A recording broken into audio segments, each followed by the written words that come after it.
Una píldora llega a los 100.000 millones de neuronas. Con la cirugía se puede alcanzar solo a las 10.000 o 20.000 afectadas. Andrés Lozano.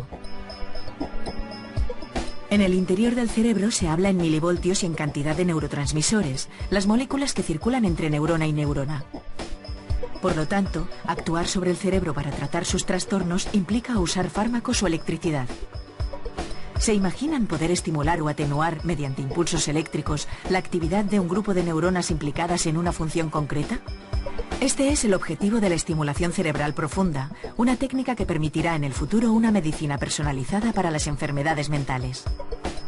El neurólogo Andrés Lozano nos cuenta hoy cómo se está aplicando esta tecnología actualmente, cómo surgió y hacia dónde se dirige en el contexto de la neurociencia que viene.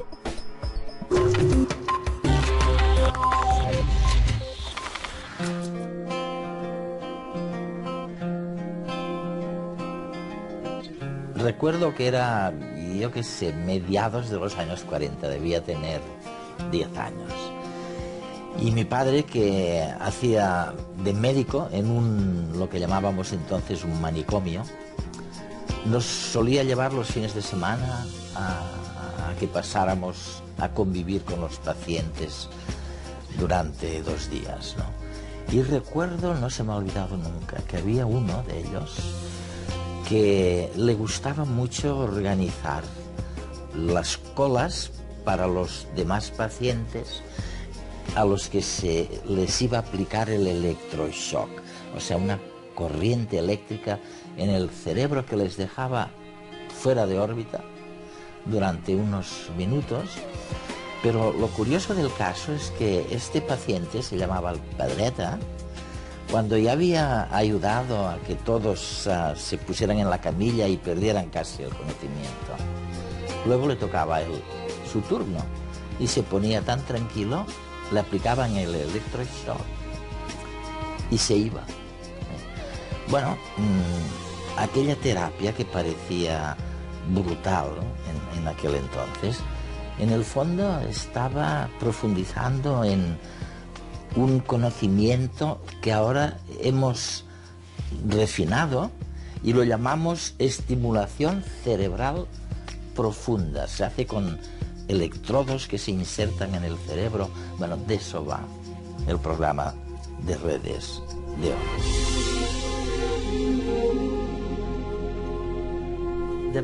El cerebro, como sabemos muy bien, tiene distintos circuitos que controlan diferentes funciones. Bueno, el sexo, el sentido del gusto, el movimiento o lo que sea. Y tú decidiste consagrar tu vida, por lo menos tu vida científica, a algo que surgió cuando estudiabais a un paciente muy en concreto. Estaban estudiando a un paciente que tenía un sobrepeso y estaban viendo a ver de qué manera en el cerebro podían detectar cuál era la zona que haría cambiar esta obesidad del paciente. ¿Y cuál fue su sorpresa al darse cuenta de que aquel paciente, en un momento determinado, lo que empezó es a recordar, a recordar cosas que habían sucedido 30 años atrás, o algo así. Y enseguida dijiste, madre mía, esto puede tener algo que ver con la enfermedad de Alzheimer. ¿Es así? ¿Es correcta la historia que estoy...? Lo es y no nos lo esperábamos en absoluto. Estábamos haciendo pruebas en las regiones cerebrales que participan en la regulación del apetito de un paciente obeso. Pesaba 190 kilos y lo había intentado todo. Y seguía siendo muy obeso. Sabíamos, gracias a experimentos en animales, que hay zonas en el cerebro, en el hipotálamo, que regulan la sensación de hambre y también la sensación de saciedad, de estar satisfecho. De estar bien, vamos. Sí, con la comida, evidentemente. Así que nos preguntamos si podíamos introducir electrodos en estas zonas del cerebro y suprimir la sensación de apetito o bien activar la sensación de saciedad. De satisfacción. Estas operaciones se hacen con el paciente completamente consciente, porque mientras vamos cartografiando las regiones cerebrales, colocamos electrodos en ellas y procedemos a estimularlas. El paciente tiene que decirnos lo que siente. En ese caso, buscábamos un punto en el que pudiéramos disminuir la sensación de hambre de este paciente. Y le preguntábamos, en una escala del 0 al 10, ¿cuánto apetito tienes? Pero siempre nos respondía que 9,5 sobre 10.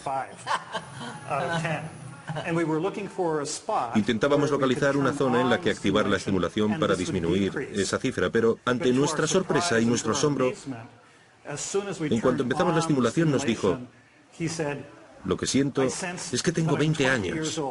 Y tenía 53. Increíble. Y nos dijo que le ocurría algo. Bueno, decía, estoy en un prado y estoy con mi novia. Hace un día precioso y soleado. Interrumpimos la estimulación y la imagen desapareció inmediatamente. Pero luego volvimos al mismo punto 5 minutos después con la misma estimulación y reapareció la imagen. A medida que aumentábamos la corriente eléctrica, aumentaban los detalles de la escena.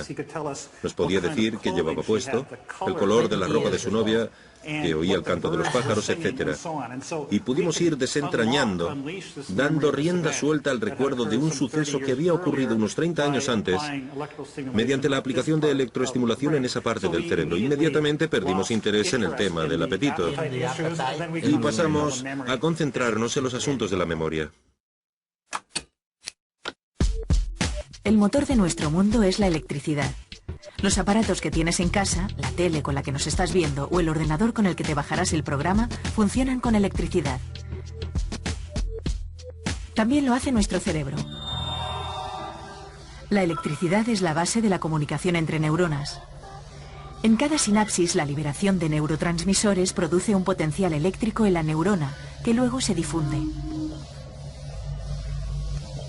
El cerebro adulto contiene entre 100 y 500 billones de conexiones sinápticas, por donde pasa una corriente de alrededor de 130 microvoltios, o mejor, 0,000130 voltios, mientras que la de tu casa es de 220 voltios, y la que se aplica en un electroshock varía entre 70 y 400 voltios.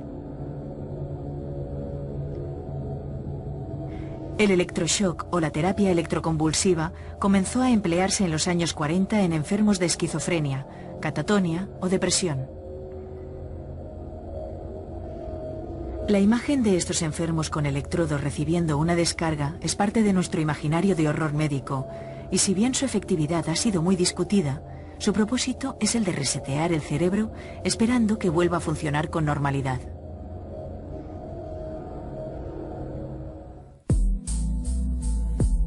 La estimulación cerebral profunda es una terapia más evolucionada y sutil, en donde se implantan electrodos y se aplica electricidad en áreas muy concretas del cerebro, con lo que se puede ser mucho más específico en el tratamiento y minimizar los riesgos y efectos secundarios. Andrés, si no me equivoco, las siglas ECP hacen referencia a la estimulación cerebral profunda. ¿Y por qué? Pues porque creéis que se puede estimular el cerebro mediante electrodos que creen corrientes eléctricas. ¿Es así? ¿Es eso? Sí. Sabemos que el cerebro utiliza electricidad para funcionar. Para que una neurona se comunique con otra y para que un circuito se comunique con otro se utiliza la electricidad. Y sabemos que la superficie del cerebro corresponde a un porcentaje muy pequeño.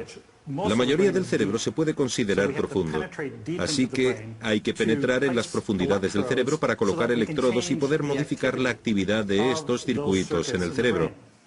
Y podemos hacer dos cosas: o bien aumentar la actividad de un circuito cuyo funcionamiento es insuficiente, o bien utilizar la electricidad para mitigar un circuito que funciona demasiado o que no va bien.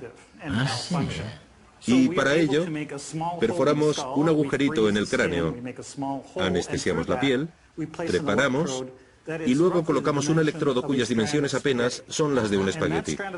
Y esta especie de espagueti se puede conectar por debajo de la piel mediante un cable de extensión hasta justo debajo de la clavícula, donde se implanta una especie de marcapasos o neuroestimulador equipado con una batería y con el que podemos hacer pasar corrientes eléctricas a través del cable. Podemos colocar el cable en cualquier lugar del cerebro. Ninguna neurona está a salvo de un neurocirujano.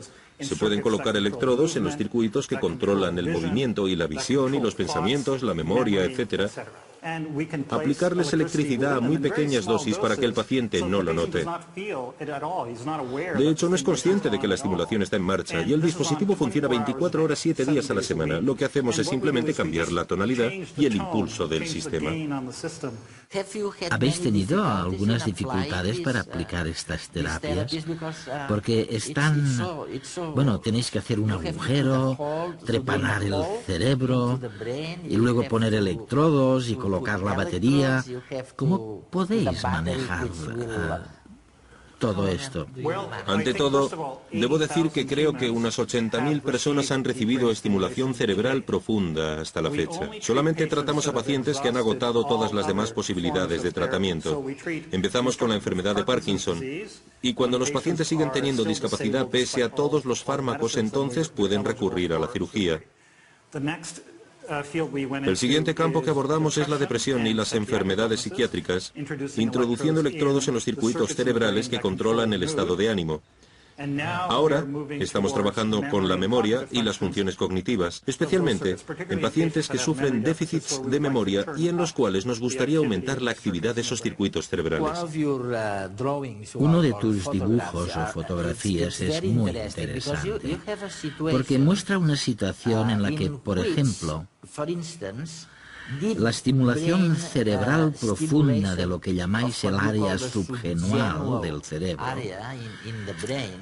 al activarse esta área, hace que se active al mismo tiempo la corteza prefrontal.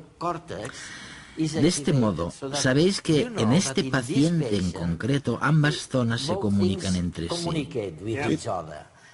A veces, sin embargo, se comunican con otra área distinta, como en este caso, en el que la región subgenual, la que mencionaba antes, se comunica con la amígdala, la zona que supuestamente regula las emociones, pero que no tiene nada que ver con la corteza prefrontal. ¿Qué deducís de eso? ¿Que con algunos pacientes es mejor olvidarlo y con otros sí se puede intervenir? Bueno, tienes razón. Ahora sabemos que al estimular áreas del cerebro, estas regiones están interconectadas con otras. Y en el caso de la depresión, centramos la atención en el centro del cerebro que creemos que es responsable de la tristeza, de medir la tristeza, el área cingulada subgenual. Mi colega, la doctora Mayberg, ha demostrado que cuando alguien se pone extremadamente triste, se activa esta región del cerebro. Y hemos descubierto que en pacientes con depresión grave, que no responden a los tratamientos, esta zona se activa excesivamente de un modo espontáneo. El centro de la tristeza se pone a trabajar a toda marcha. Y en ese caso la hipótesis es, pongamos electrodos ahí para ver si podemos reducir la actividad. Lo que hemos descubierto es que así se puede desactivar y eso conduce a beneficios para el paciente. Observamos cambios no solamente en esa zona cuya actividad se mitiga, sino en otras regiones del cerebro que antes funcionaban mal, como los lóbulos frontales, que vuelven a activarse, vuelven a funcionar. Por este motivo, los pacientes con depresión que antes se sentían apáticos, sin motivación ni energía, de repente se interesan más en lo que les rodea, están más motivados y se reintegran a los entornos sociales y laborales.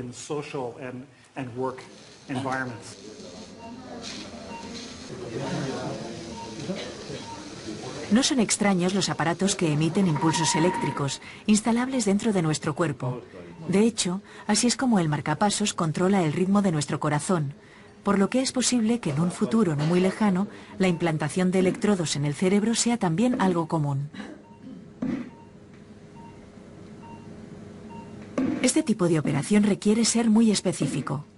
Encontrar la neurona exacta que controla, por ejemplo, el temblor de la mano.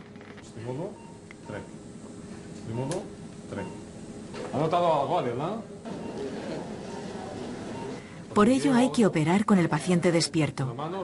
Afortunadamente, el cerebro carece de centros del dolor y no siente nada, de modo que el paciente puede guiar a los médicos en su búsqueda a través de la jungla cerebral.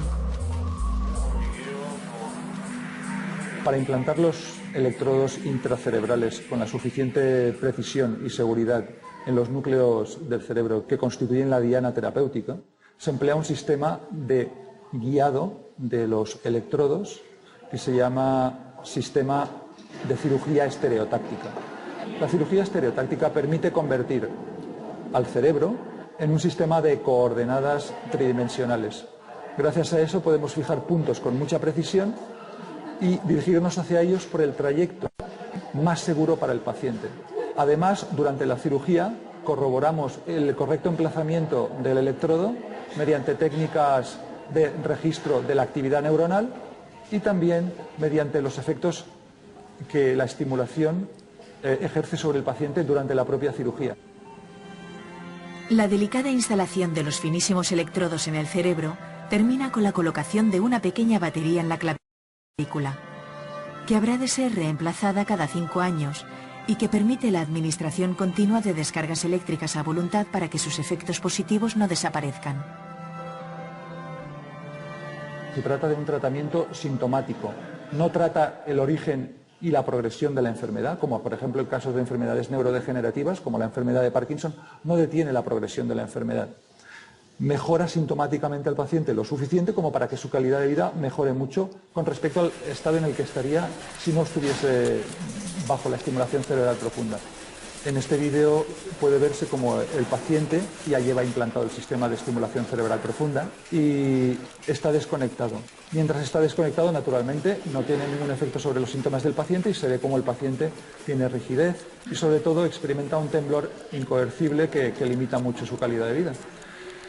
Después de la puesta en marcha del sistema, mediante el dispositivo telemétrico, se ve como los síntomas del paciente quedan prácticamente abolidos. Deja de temblar, no tiene rigidez y se mueve con mucha más soltura, es decir, tiene más rapidez de movimientos.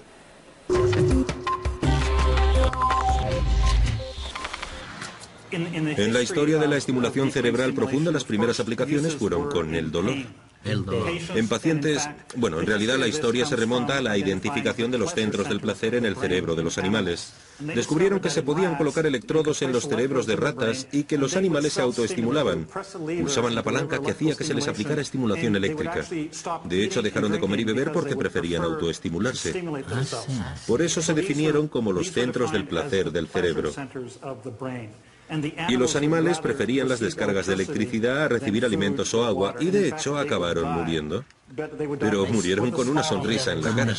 Por eso los psiquiatras pensaron, quizá podríamos aplicar la misma técnica a pacientes que padecen dolor a consecuencia del cáncer porque están sufriendo, y tal vez se puedan colocar electrodos en estas zonas. Hablamos principalmente del área septal y del haz prosencefálico medial, y por esto los primeros experimentos realizados en 1960 con humanos se hicieron en pacientes que sufrían dolores provocados por cáncer, y se les implantaron electrodos en dichas áreas cerebrales. Realmente muchos de ellos obtuvieron beneficios considerables y alivio para su dolor. A partir de ahí, se pasó a tratar a pacientes con problemas motores como la enfermedad de Parkinson. Realmente fue la introducción del Parkinson lo que hizo que este campo experimentara un auge. Se ha expandido. De estas 80.000 personas que han sido sometidas a esta técnica hasta la fecha, 79.000 han sido pacientes con Parkinson. Hay una gran adicción en el placer y en el sufrimiento psicológico. Es difícil romper con ambos, entrelazados de muchas maneras, porque no son muy distintos. Somos seres con libre albedrío y elegimos lo que queremos, aunque sea más difícil el hacernos luego enteramente responsables de aquello elegido. Y sin embargo, ¿qué sería de nuestra vida si careciéramos de todos esos preciosos momentos de recompensa hedonista? La estimulación cerebral profunda se inició con estudios sobre el placer, un interés que aún sigue vivo.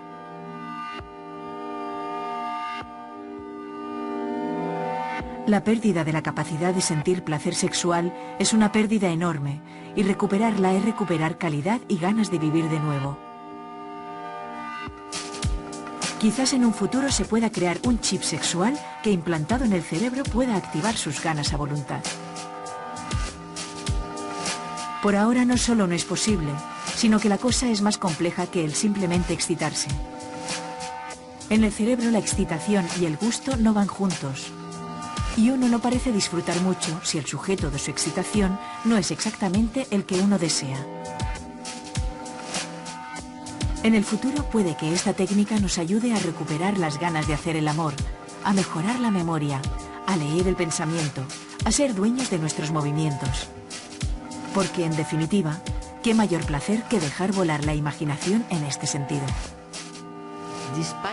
Pese a que se trata de una intervención pequeña, ¿cuáles son los efectos secundarios, si los hay, que habéis detectado y que se podrían evitar? Siempre les digo a los médicos internos y a mis compañeros que las tres cosas más importantes en la neurocirugía son las mismas que en el negocio inmobiliario. Ubicación, ubicación y ubicación. Si te equivocas, si te pasas de 1 o 2 milímetros, entonces estás estimulando cosas que no son las apropiadas o no estás obteniendo el efecto deseado. Por eso dedicamos mucho tiempo a localizar exactamente dónde deben ir los electrodos. Utilizamos registros del cerebro. Registramos neurona a neurona las zonas de los microelectrodos. Y atravesamos el cerebro, las zonas del cerebro. Escuchamos lo que dicen las neuronas. Las neuronas se activan espontáneamente. Y sabemos que son como los habitantes de Europa. En los distintos países, en las distintas áreas del cerebro, se hablan idiomas distintos. Con el transcurso del tiempo hemos aprendido a reconocer estos idiomas. Ahora sabemos que cuando escuchamos cierta pauta es porque estamos en un lugar concreto. Y utilizamos este tipo de información para ubicarnos con exactitud en el cerebro. Una vez allí, estamos en condiciones de preguntarles a las neuronas: ¿a qué os dedicáis? Podemos, por ejemplo, mostrarle a alguien una fotografía triste y ver si a las neuronas les interesa o no. O podemos decir: ahora te daremos dinero, o ahora te mostraremos Comida. una imagen de comida, sí. Y al hacerlo podemos trazar un mapa de muchas de las funciones de estas neuronas y llegar a lugares a los que antes no había motivos para ir y a los que nadie había ido. Es una oportunidad magnífica de que el cerebro se revele a sí mismo y muestre lo que hacen las neuronas a medida que vamos explorando las distintas áreas del cerebro, con la esperanza de intervenir en estos circuitos y mejorar el estado de nuestros pacientes. Pese a ser tan importante y ser capaz de sentir tantas cosas y de hablar tantos idiomas, el cerebro es casi insensible, es decir, lo puedes abrir y no siente nada el cerebro. El cerebro en sí mismo no siente dolor. Se puede estimular el cerebro o poner algo dentro del cerebro mientras el paciente sigue conversando, hablando y no siente nada. Andrés, una cosa. Cuando mencionabas los efectos secundarios, decías lo de ubicación, ubicación, ubicación. Muy bien, cierto. Sí. Hay que tenerlo en cuenta. ¿Qué más? Bueno, en general hay tres grupos de efectos secundarios que debemos considerar. En primer lugar, se trata de una intervención en neurocirugía y por tanto implica una operación. Siempre que se realiza una operación en el cerebro hay un riesgo, por tanto existe un riesgo del 1% de que algo salga terriblemente mal en la intervención. Lo que más nos preocupa es que al colocar el electrodo en el cerebro se pueda provocar una hemorragia. Puede ser un problema muy grave y sucede en 1 de cada 100 casos. Pueden quedar secuelas como una parálisis e incluso puede producirse la muerte a causa de una hemorragia de este tipo. Así que esta es una de las categorías, los problemas de la operación. Y luego procedemos a la estimulación. Y si la estimulación es demasiado fuerte o se hace en el lugar erróneo, puede surgir un efecto indeseado. Eso sí, siempre podemos reducir la intensidad o apagar la estimulación por completo. Fáciles de solucionar. Así que esos efectos secundarios siempre son reversibles. En tercer lugar, las baterías se implantan bajo la piel y duran unos 3 o 5 5 años en función de la corriente que se utilice, así que hay que sustituirlas, pero además los cables se pueden romper o se puede provocar una infección. Así que también hay efectos secundarios relacionados con el hardware. Y suceden en aproximadamente el 5% de pacientes. No es tan terrible. No, no es tan terrible. No. Como promedio no lo es. Ya. ¿Lo consideras realmente una nueva manera de enfocar la medicina? Es decir, ¿te parece algo realmente nuevo, revolucionario, a lo que la gente no está acostumbrada, pero que poco a poco irá aceptando este proceso? Creo que las personas deben hacer frente a enfermedades muy serias como el Parkinson, la depresión, el trastorno obsesivo-compulsivo, y lo intentan todo. Están dispuestas a asumir ciertos riesgos. Estamos abordando problemas que hasta la fecha parecían muy difíciles. E intentamos hacerlo con una base racional muy fuerte, estableciendo razones científicas muy sólidas para intervenir en estas áreas concretas del cerebro. Mi predicción es que habrá una gran expansión de este tipo de tratamientos cuando logremos intervenir en más enfermedades que afectan al cerebro. Es decir, en más enfermedades neurológicas y psiquiátricas. Creo que presenciaremos el tratamiento de más enfermedades y de más pacientes. Hay otra cosa que conste que a mí no me preocupa, Bueno. pero sé que a mucha gente sí le preocupará. Se trata del tema del libre albedrío, de la conciencia, de personas que sufrirán o sentirán cosas nuevas sin que realmente decidan ellos lo que quieren sentir. ¿Ha suscitado vuestra práctica muchas sospechas relativas a este problema?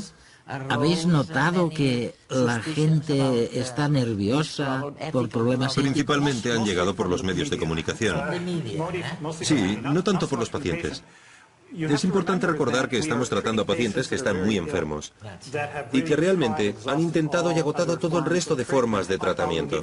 Déjame darte un ejemplo de una historia interesante que le sucedió a nuestro paciente con obesidad. Al principio tenía el implante conectado, el estimulador funcionaba y perdió 20 kilos. Pero después, tras 2 o 3 meses, nos dijo, ¿sabéis qué? No me gusta, voy a desconectarlo. No tuvimos más remedio que darle el controlador y apagó el estimulador por la noche porque quería comer. Echaba de menos el placer, los aspectos hedonistas de la comida.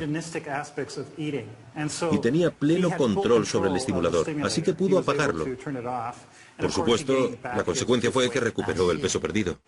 Y esto nos enseñó que, en cierto modo, habíamos sido ingenuos al pensar que, si controlábamos el apetito de alguien, podríamos controlar su peso, porque no nos percatamos de lo importante que era la recompensa y el placer de comer.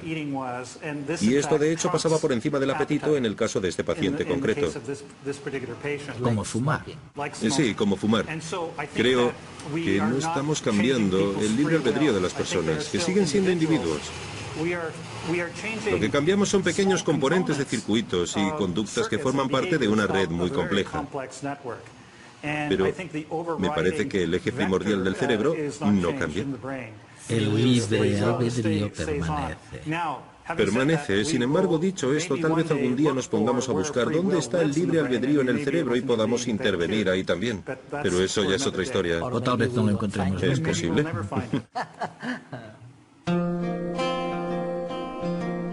Es realmente fascinante descubrir esta afinidad, esta sintonía entre la electricidad por una parte y nuestra propia vida, y concretamente la vida del cerebro. Las neuronas son como los habitantes de Europa. En las distintas áreas del cerebro se hablan idiomas distintos. Andrés Lozano.